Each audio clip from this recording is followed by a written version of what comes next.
Today, we are going to talk about junctional arrhythmias, the mechanisms and clinical management behind AV nodal malfunctions.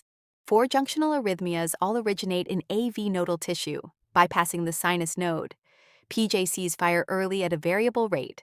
Junctional rhythm runs 40 to 60, nonparoxysmal junctional tachycardia runs faster, and AVNRT reaches 150 to 250 with the P wave usually buried. The P wave's position tells you the story. It can precede the QRS with a PR interval under 0.12 seconds, hide within it, or follow it entirely, all depending on how the impulse conducts backward through the AV node. A PJC fires early from the AV node, causing an irregular rhythm with a usually normal QRS. The P wave may be absent, follow the QRS, or precede it with a PR under 0.12 seconds. Causes include digitalis toxicity, heart failure, or coronary artery disease. But symptoms are rare. Treat the underlying cause. In junctional rhythm, the AV node takes over at 40 to 60 beats per minute with a regular rhythm, absent or inverted P waves, and a 1-to-1 or 0-to-1 ratio.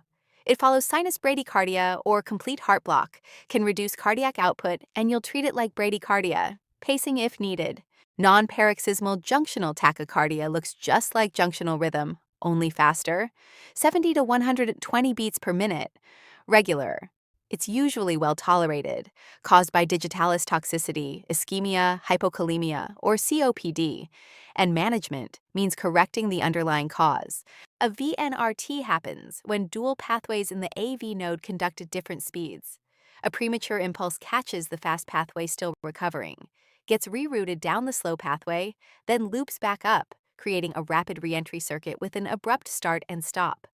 A VNRT runs an atrial rate of 150 to 250 and a ventricular rate of 120 to 200, regular with an abrupt start and stop, and the P wave is usually hidden. Watch for palpitations, chest pain, hypotension, or syncope. And if the P wave is completely absent, you may see this labeled SVT or PSVT. Compare them side by side. PJC is an early isolated beat. Junctional rhythm runs 40 to 60 and regular. Nonparoxysmal tachycardia runs 70 to 120. And AVNRT jumps to 120 to 250 with an abrupt onset, each with its own P:/QRS pattern guiding your primary action. Management escalates by rhythm. Treat the underlying cause for PJCs and nonparoxysmal tachycardia. Use bradycardia protocols and pacing for junctional rhythm with reduced cardiac output. And go to catheter ablation as first-line a definitive therapy for AVNRT.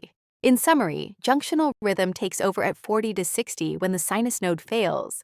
Nonparoxysmal tachycardia runs 70 to 120 from causes like digitalis toxicity.